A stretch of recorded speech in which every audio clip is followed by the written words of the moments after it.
So, what if you had a simple 3-step guide for a more meaningful life, straight from one of the greatest actors of our time? Well, today, that's exactly what we're doing. We're going to break down Denzel Washington's legendary commencement speech to give you a clear, actionable blueprint for a life of real purpose. Right off the bat, this is the core idea. This is the sentence that frames everything else Denzel talks about. It's a direct challenge to every single one of us. Are you just working to pay the bills, or are you working to actually make a difference? That one question is the key to unlocking the 3 rules we're about to dive into. So, Denzel lays out these 3 foundational rules for a life of purpose. They sound simple, but you know what? They're not easy. Let's start with the one he says is the most important of all. All right, rule number 1, and this one, it might not be what you expect. It isn't about hustle, it's not about strategy. It's about where you anchor yourself. It's about setting your internal compass before you even take the first step on your journey. I mean, just think about that for a second. For Denzel, none of his success is purely his own doing. He sees all of it as a gift. And that perspective is so crucial because it kind of takes the ego out of the equation and really sets the stage for everything else that follows. And this isn't just some abstract idea for him. He shares this deeply personal story from a time when he was completely lost, flunking out of college, zero idea what to do with his life, and it was at this absolute rock bottom moment that everything changed. Okay, so check this out. It's March 27th, 1975. Denzel is a college dropout with a 1.7 GPA. Then, a woman in his mother's beauty shop just looks at him and says, "You will travel the world and speak to millions." Can you imagine hearing that when you feel like a total failure? It must have sounded absolutely insane.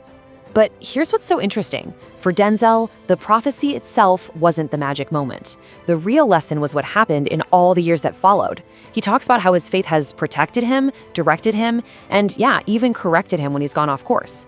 It's about this continuous relationship, not a single prediction. So, once you have that foundation of faith, what do you do with it? Well, rule number 2 is where the rubber meets the road. This is all about action. This is Denzel's practical advice for chasing the biggest dreams you can possibly imagine. His message is pretty simple. Take huge risks. He brings up that classic 9-dot puzzle. You know the one, right? The only way to solve it is to draw your lines outside the box. And that's the exact mindset he wants us to have. Don't let conventional thinking hold you back when you're going after something huge. But, and this is a big but, he gives a critical warning here. A big dream all by itself is not enough. Without goals, he says, a dream is basically just a recipe for disappointment. It's the difference between just wishing for something and actually making a plan to get it. And he actually gives us the playbook. It's a 4-step formula for turning that dream into reality. You start with a dream, sure, but then you've got to build a bridge to it with goals. Daily goals, monthly goals, yearly goals, and then come the 2 hardest parts, the relentless discipline and the consistency to walk across that bridge every single day. And this leads to a brilliant lesson he learned from his mother. Don't confuse movement with progress. You know, you can be on that hamster wheel all day long, running as fast as you can, but you're not actually going anywhere. Real progress is intentional. It's measured movement toward the goals you've set for yourself. Okay, so you've built your foundation, you're making progress on your goals, but the journey doesn't end there. Rule number 3 is about the ultimate purpose of all that hard work. What are you supposed to do with the success you've built? I mean, wow, what an unforgettable image, right? It's such a blunt and brilliant reminder that all the material things we chase, the money, the cars, the houses, we can't take any of it with us. It really forces you to stop and think about what true wealth really is. And this is the question at the very heart of his final rule.